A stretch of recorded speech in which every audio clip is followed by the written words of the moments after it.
አመነ።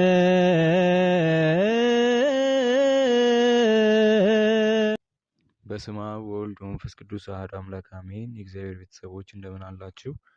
አሜን። የእግዚአብሔር አምላካችን ስም የተመሰገነ ይሁን። ከትንሽ ጊዜ መጠፋፋት በኋላ ተገናኝተናል እና በዛሬ ቆይታችን ስለ ቅዳሴ እናወራለን። ያው እንግዲህ ፍልሰታ ከነገ ጀምሮ ይገባልና ፍልሰታና ቅዳሴ ደግሞ የማይነጣጠሉ ነገሮች ናቸው። ያው ፍልሰታን ቅዳሴ በመሄድ በማስቀደስ ስለምናሳልፈው ማለት ነው። ከእሱ ጋር በተያያዘ ስለ ቅዳሴ የተወሰነ ነገር እናወራለን። ያው በቅዳሴ ሰዓት ስለ ቅዳሴ መጀመሪያ ነገር ቅዳሴ ምንድን ነው፣ ምን ምን ክፍሎች አሉት የሚለውን ነገር እናያለን። በሁለተኛ ደረጃ በቅዳሴ ሰዓት ምን ማድረግ አለብን፣ ምን ማድረግ የለብንም የሚለውን ነገር እናያለን። በሶስተኛ ደረጃ ደግሞ ዋና ዋና የቅዳሴ ፓርቶች አሉ። ሞስትሊ ተደጋግሞ የሚባሉ በቅዳሴ ሰዓት ማለት ነው። የተወሰኑ ዜማዎች አሉ፣ እነሱ እንላለን፣ እንለማመዳለን። ተጨማሪ ነገሮችም የሚነሱ ካሉ በዛው እናነሳለን። እስከ ቪዲዮ ፍጻሜ ድረስ አብራችሁን ቆዩ። በቅድሚያ እንግዲህ ለፍልሰታ ጾም ከሰባቱ አጽዋማት አንዱ ለሆነው ለጾመ ፍልሰታ እንኳን በሰላም አደረሳችሁ ልል እወዳለሁ። ሁላችንም በጉጉት የምንጠብቀው ጾም ነው። እንግዲህ እንደምናውቀው ሕፃናትም አዋቂውም ሁሉም በተቻለው መጠን ቅዳሴ በመሄድ በማስቀደስ ምናምን የሚያሳልፈው ጾም ነው፣ ሱባኤ ነው እና በጣም ደስ የሚል ነው። እንግዲህ ትዝታም ያላችሁ ሰዎች ትኖራላችሁ እና እንኳን ለዚች ተወዳጅ ጾም በሰላም አደረሳችሁ ልል እወዳለሁ። በተቻለ መጠን በዚህ ጾም ንስሐ በመግባት የተቻለንም ቅዱስ ሥጋውን ክቡር ደሙን በመቀበል ብናሳልፈው የሚል መልእክት አለኝ። ያው ወደ ዋናው ጉዳያችን ስንገባ ስለ ቅዳሴ ልንነጋገር ነው ዛሬ የተገናኘ ነው እና ያው በመጀመሪያ ቅዳሴ ምንድን ነው የሚለውን ነገር መነጋገር አለብን። ቅዳሴ እንደምናውቀው እንግዲህ የኢትዮጵያ ኦርቶዶክስ ተዋሕዶ ቤተክርስቲያን የአምልኮ የጸሎት ስርዓት ነው እና በዚህ በጸሎት ስርዓት ላይ ማለት ነው ወይም ደግሞ ይህ የጸሎት ስርዓት የሚደረግበት ዋናው ዓላማ የጌታችን ቅዱስ ሥጋና ክቡር ደም ተዘጋጅቶ ተፈትቶ በጌታችን አማካኝነት ተቀይሮ ለሕዝቡ መታደል ነው እና ዋና ዓላማው የጌታን ቅዱስ ሥጋና ክቡር ደም ማግኘት ነው እና በዚህ በቅዳሴ ስርዓት ላይ ማለት ነው ካህናት፣ ቀሳውስት ሊሆኑ ይችላሉ፣ ቄሶች ማለት ነው፣ ጳጳሳትም ሊሳተፉበት ይችላሉ። በቅዳሴው ላይ ዲያቆናት አሉ፣ በአጋዥነት ይኖራሉ።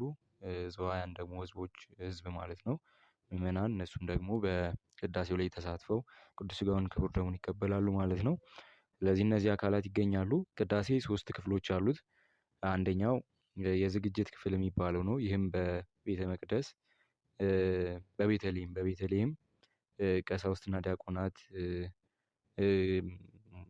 በብዛት ደግሞ ያው ዲያቆናት ማለት ነው ህብስትና ወይኑን ያዘጋጃሉ ማለት ነው። ለመስዋዕት የሚሆነውን ህብስትና ወይን የሚያዘጋጁበት ሰዓት ነው። ሁለተኛው ክፍል ደግሞ ዲያቆናት ይገባሉ። ዲያቆናት ቀሳውስት መረዋ እየተደወለ ይገባሉ። ከዛ ቅዳሴ አሐዱ ተብሎ ይጀመራል ማለት ነው። ከዛ ሰዓት ጀምሮ እስከ ወንጌል ንባብ ድረስ ያለው ደግሞ የንባብ ክፍል ተብሎ ይጠራል። ያው በንባብ ነው የሚያልፈው። የሚነበቡ ንባቦች ይኖራሉ። ከመጽሐፍ ቅዱስ፣ ከአዲስ ኪዳን የቅዱስ ጳውሎስ መልእክት አለ። የቅዱሳን የነ ቅዱስ ጴጥሮስ፣ የነ ቅዱስ ዮሐንስ፣ የያዕቆብ መልእክቶች ለቀኑ የሚስማማው እየተመረጠ ይነበባል። በተጨማሪ ደግሞ ከብሉይ ኪዳን ያው ከአዲስ ኪዳን ወንጌል ደግሞ በመጨረሻ ይነበባል። ያው ከብሉይ ኪዳን ደግሞ የቅዱስ ዳዊት መዝሙር አንዷ ክፍል ተመርጣ ማለት ነው። አንድ 3 መስመር ይመረጥና ምስባክ ይሰበካል ዲያቆናቱ ወንጌል ከመነበቡ በፊት እና አዲስ ኪዳን፣ ብሉይ ኪዳን፣ የብሉይ ኪዳን፣ የአዲስ ኪዳን ክፍሎች እየተመረጡ የሚነበቡበት የሚዜሙበት ሰዓት ስለሆነ ይህ ሰዓት የንባብ ክፍል ይባላል። ከዛ ወንጌል ከተነበበ በኋላ ደግሞ ጸልዩ በእንተ ሰላም ተብሎ ህዝቡ እጅ ተነሳስቶ ካለፈ በኋላ ደግሞ ፍሬ ቅዳሴ የሚባል አለ። ፍሬ ቅዳሴ ማለት ያው ስርዓተ ፈትቶ ወይም ደግሞ ህብስቱና ወይኑ የሚፈተትበት ሰዓት ማለት ነው። እሱ ላይ ይደረሳል። 3 ክፍሎች አሉት ማለት ነው። የመጀመሪያው የዝግጅት ክፍል ነው። ሁለተኛው የንባብ ክፍል ይባላል። ሶስተኛው ፍሬ ቅዳሴ ይባላል። ከዛ ፍሬ ቅዳሴ ላይ ነው ያው ቅዱስ ቁርባን በመጨረሻው ሰዓት ላይ የሚወጣው ማለት ነው። ስለዚህ እንዳልኳችሁ ዋናው የቅዳሴ ዓላማ ቅዱስ ሥጋውን ክቡር ደሙን ለመቀበል ነው። እና ቅዳሴ እንደዚህ ከሆነ ምን ማድረግ አለብን ምን ማድረግ የለብንም የሚለውን ነገር ደግሞ በሁለተኛ ደረጃ ላይ እንነጋገር። ያው መጀመሪያ ምን ማድረግ አለብን ከሚለው ነገር ስንጀምር ያው ቅዳሴ ከመጀመሩ በፊት ወይም ደግሞ ካህናቱና ዲያቆናቱ ከቤተልሔም ወደ ወደ መቅደስ ከመግባታቸው በፊት በቤተክርስቲያን መሰብሰብ ነው። በሁለተኛ ደረጃ ልናይ የፈለኩት ነገር ደግሞ በቅዳሴ ሰዓት ምን ማድረግ አለብን ምን ማድረግ የለብንም የሚለውን ነገር ነው። በመጀመሪያ ምን ማድረግ አለብን ከሚለው ነገር እንጀምር። በመጀመሪያ ማድረግ ካሉብን ነገሮች ውስጥ አንዱ ቅዳሴ ከመጀመሩ በፊት ወይም ደግሞ ካህናቱና ዲያቆናቱ ከቤተልሔም ወደ ቤተ መቅደስ ወደ መቅደስ ከመግባታቸው በፊት በቤተክርስቲያን መገኘት ነው። ቅዳሴ ሳይጀመር ማለት ነው። አሃዱ ሳይባል ቀድመን መገኘት አለብን። ከዛ በኋላ በሁለተኛ ደረጃ ደግሞ በተመስጦ የቅዳሴውን ዜማ እየሰማን እኛም ደግሞ በቅዳሴው ላይ እየተሳተፍን በዜማ እየተሳተፍን በቃል ማለት ያለብን ካለም በቃል እያልን እናሳልፋለን። ሁለተኛ ማድረግ ያለብን ነገር ይህ ነው። ሶስተኛ ደግሞ ስግዱ የሚባል አዋጅ አለ። እሱ ተከትሎ ደግሞ እኛም መስገድ ይገባናል ማለት ነው። ስግዱ ለእግዚአብሔር በፍርሃት በዜማ እንደዚህ ይመስላል። ስግዱ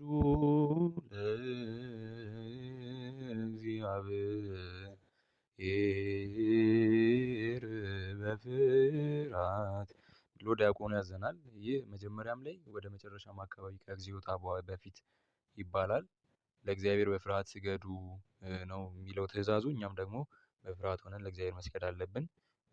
ዜማው ደግሞ እንደዚህ ይሆናል እኛ የምንመልሰው እንዲህ ብሎ ዲያቆኑ ካዘዘን በኋላ ማለት ነው።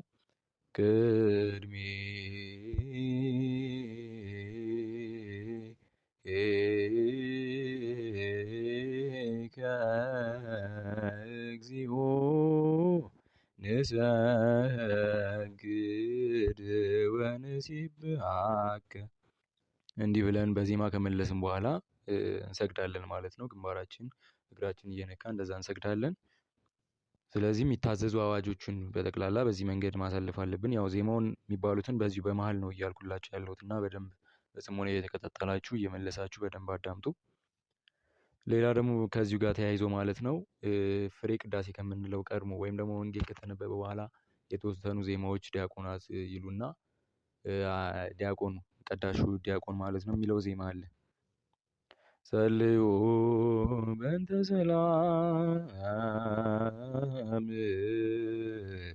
ፍጽምት ወፍቅር ተአምሩ በበይናቲክሙ በአምአ ቅድሳት። የዚህ ዜማ ትርጉሙ ፍጽምት ስለምትሆን ሰላምና ፍቅር ጸልዩ እርስ በርሳችሁ በተለየች ሰላምታ እጅ ተነሳሱ ነው የሚለው እና አዋጅ ነው። ዲያቆኑ ስለ ሰላም እንድንጸልይና እንዲሁም ደግሞ እርስ በርሳችን ከጎናችን ካለ ሰው ጋር ሰላም እንድንባባል ወይም እጅ እንድንነሳሳ ያዘናል። እኛም ይህን ዜማ ካልን በኋላ ማለትም ክርስቶስ አምላክነ ይረስየነ ድልዋነ ከመ ንታማ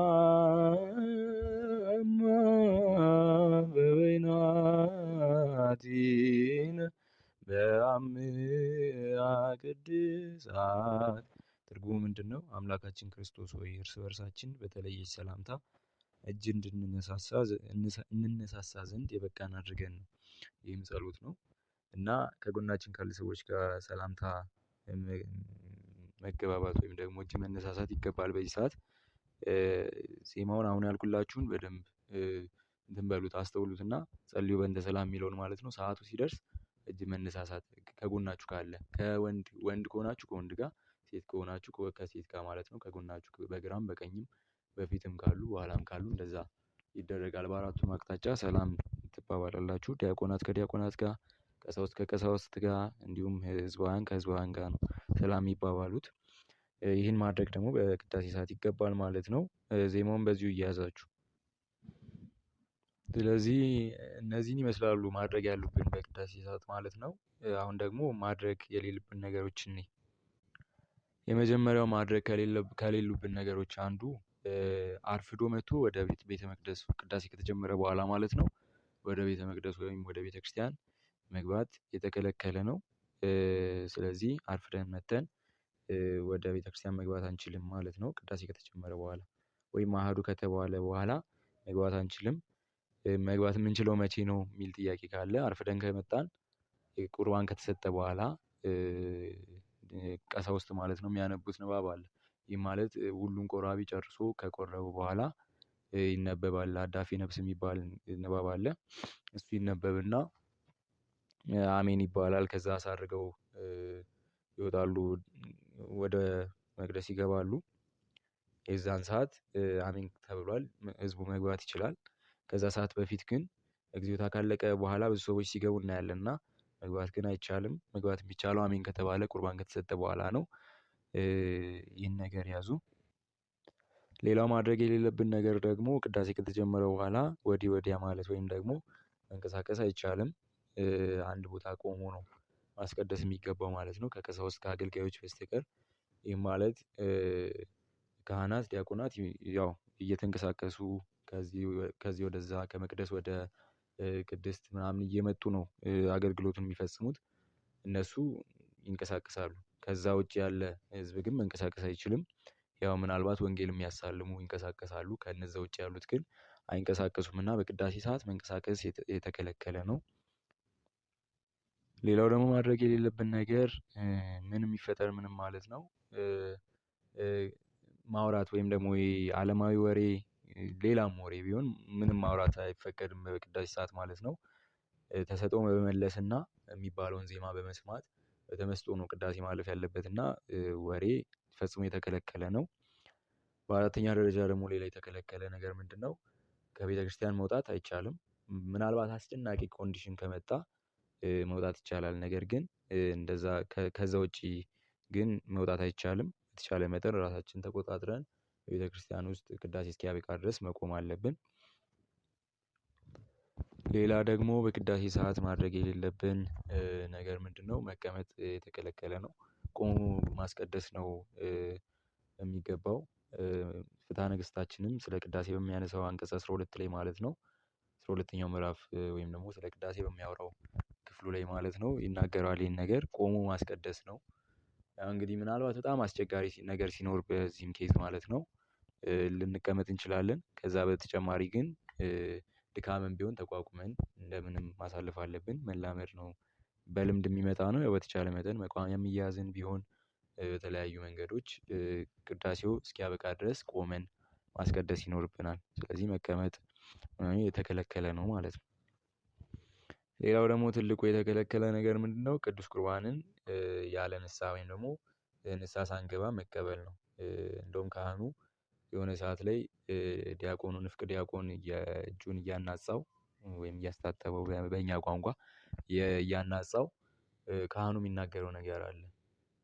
ከቅዱስ ቁርባን የሚቀበል እኔ ከደማችሁ ንጹህ ነኝ፣ ነስታችሁ ንስሐ ገብታችሁ ባትቀበሉ የሚል ሀሳብ ያለው ነገር ይናገራል እና ንስሐ ሳንገባ ከነ ኃጢአታችን ቅዱስ ቁርባንን መቀበል ፈጽሞ የተከለከለ በጣም አደገኛ ነገር ነው እና ንስሐ ገብተን ወደ ቅዱስ ቁርባን መቅረብ አለብን።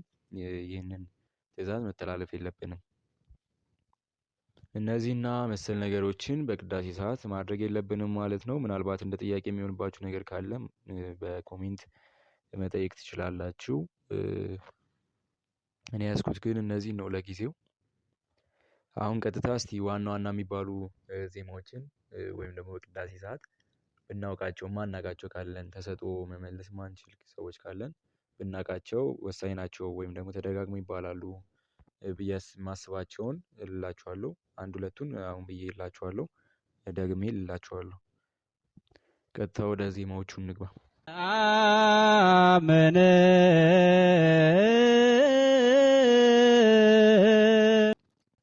የመጀመሪያው እንግዲህ በቅዳሴ ሰዓት ተደጋግሞ ሲባል የምትሰሙት ዜማ አለ።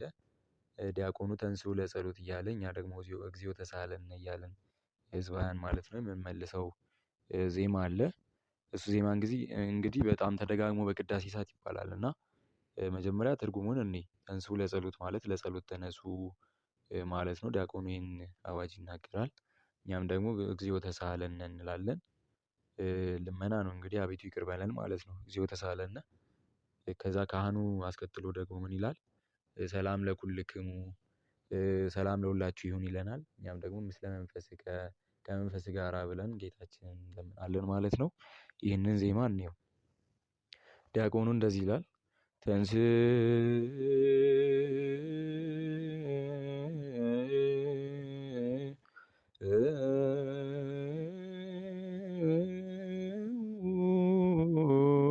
ለጸሎት።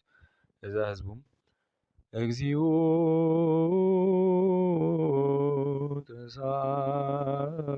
ተሳሃለነ። ካህኑ ሰላም ለኩልክሙ ሲል እኛ ደግሞ ምስለ መንፈስከ።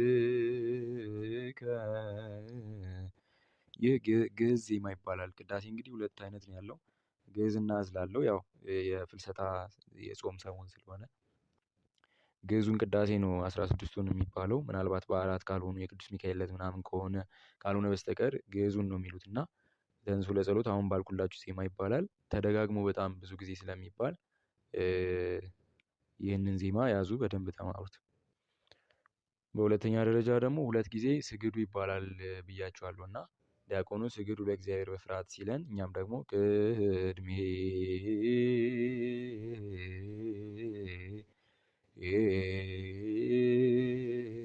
ቅድሜከ እግዚኦ ንሰግድ ወንሴብሐከ ብለን እንሰግዳለን ብያችኋለሁ። ይህን ዜማ ያዙ። በሶስተኛ ደረጃ ደግሞ ቀሳውስት ሰግደን እንትን ካልን በኋላ ማለት ነው፣ ሰግደን ከተነሳን በኋላ ንስግድ ይላሉ። ለአብ ወወልድ ወመንፈስ ቅዱስ ዘሰለስቱ አሐዱ። ይህ ዜማ 3 ጊዜ ይባላል እና ይቺን ዜማ ያዙ። በመቀጠል ካህኑ ሰላም ለኪ ብሎ በዜማ ይላል። እኛም ደግሞ ቅድስት ቤተ ክርስቲያን ማኅደረ መለኮት። ከዛ በመቀጠል ደግሞ ሰአሊ ለነ ብሎ ካህኑ ሲናገር ወይም ደግሞ ሲያዜም እኛ ደግሞ ድንግል ማርያም ወላዲተ አምላክ። ከዛም ማዕጠንተ ዘወርቅ እያሉ ዲያቆናት ይዞራሉ። ማዕጠንተ ዘወርቅ እንደ ጾርኪ በመሳት ቡሩክ ዘነሣ መቅደስ ዘይሠሪ ኃጢአተ ወይ ደመስስኪ ከየዝውእቱ ዘእግዚአብሔር ቃል ዘተሰብአ እምኔኪ ዘዐረገ ለአቡሁ ለዘወጣን ወመሥዋዕተ ስሙረ ንሰግድ ለከ ክርስቶስ ምስለ ይር ሰማያዊ ወመንፈስከ ቅዱስ ማሕየዊ እስመ መጻእከ ወአድኃንክነ። ከዛ ተንሥኡ ብሎ ዲያቆኑ ያውጅና ይወጣሉ። ካህናቱ ዲያቆናቱ ይወጣሉ።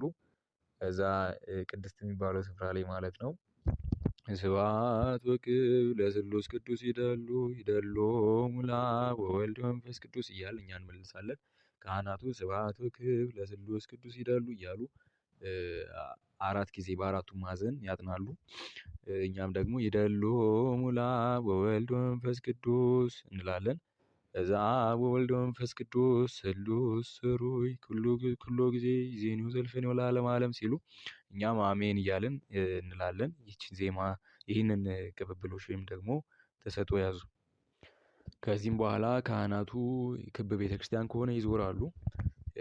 ካቴድራል ሞስትሊ አዲስ አበባ ላይ ካቴድራል ምናምን ይበዛል እና ካቴድራል ከሆነ ቀጥታ ይሄዳሉ፣ ህዝቡን ዞረው ይመለሳሉ። የዛን ሰዓት ዲያቆኑ የቅዱስ ጳውሎስን መልእክት ያነባል እና የቅዱስ ጳውሎስን መልእክት ካነበበ በኋላ ስብሐት ወክብር ምናምን ተብሎ ከሄዱ በኋላ ማለት ነው 4 ጊዜ ከታጠነ በኋላ በአራቱም ማዕዘን ከዛ በኋላ ዲያቆኑ አንብቦ ከጨረሰ በኋላ ማለት ነው ቅዱስ ሐዋርያ ጳውሎስ ሰናየ መልእክት ፈዋሲዱያን ተነሳይከ አክሊለ ሰአል ወጸልይ በእንቲአነ ያድኅን ነፍሳትነ በብዝኃ ሳህል ወምሕረቱ በእንተ ስሙ ቅዱስ። ከዛም ተንሱ ይላል ዲያቆኑ፣ እኛም እግዚኦ ተሳለን እያልን በዛ መንገድ ይቀጥላል። አሁንም ደግሞ ንፍቅ ዲያቆን ያነባል። ከዛኛም ደግሞ ይህን ዜማ እንላለን። ቅዱስ ስሉስ ዘህቡር ላዊከ ከማይ በህረን በእንተ ቅዱሳን ሩያን አርዳኢከ ናዘዘነ በሳህል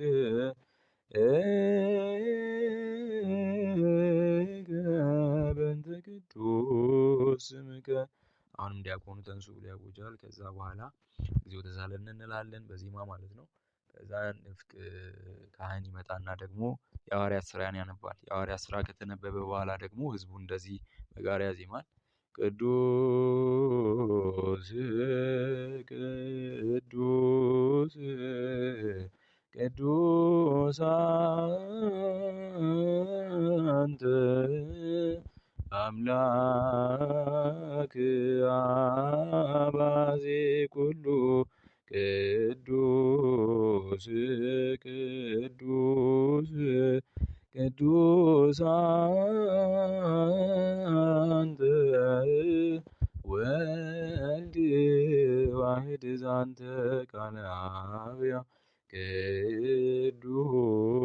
ቅዱስ ቅዱስ ቅዱስ አንተ መንፈስ ቅዱስ ተአምር ኩሎ። ከዛ ተንሱ እያለ ይቀጥላል ዜማው። በጣም ያው ሰፊ ነው እንደምናውቀው ቅዳሴ እንግዲህ ሰፊ ነው። ተሰጥኦ የምንመልሰውም በጣም ሰፊ ነው እና ዋና ዋና የምላቸውን ነው አሁን እየነገርኳቸው ያለሁት። የሚቀሩ አሉ፣ እነሱን በቀጣይ ክፍል እሰራላችኋለሁ።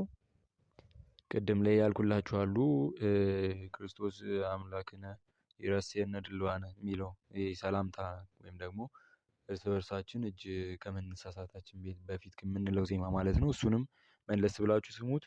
በቀጣይ ግን ቅዳሜ ወይ እሁድ ማለት ነው አንድ ደግሞ እንደዚሁ አጠቃሎ የሚይዝ የቅዳሴ ተሰጥኦ ማለት ነው አጠቃሎ የሚይዝ ቪዲዮ ሰርቼ እለቃለሁ። ለአሁን እነዚህን ዜማዎች ያዙ፣ ተለማመዱ። ቅዳሴ ስታስቀድሱ እነዚህን ዜማዎች ይዛችሁ ለማስቀደስ ሞክሩ። ያው ሁሉንም ቀን 16ቱንም ቀን ነው እንግዲህ ቅዳሴ በመሄድ በማሳለፍ የሚገባን። በተቻለ መጠን ሄደን ለማስቀደስ እንሞክር። ምናልባት ከዚሁ ጋር ተያይዞ ማለት ነው እንደ ጥያቄ የሚሆንባችሁ ነገር ካለ አቅርቡ፣ እኔም ለመመለስ እሞክራለሁ። ወስብሐት ለእግዚአብሔር ወለወላዲቱ ድንግል ወለመስቀሉ ክቡር። ይቆየን። አሜን።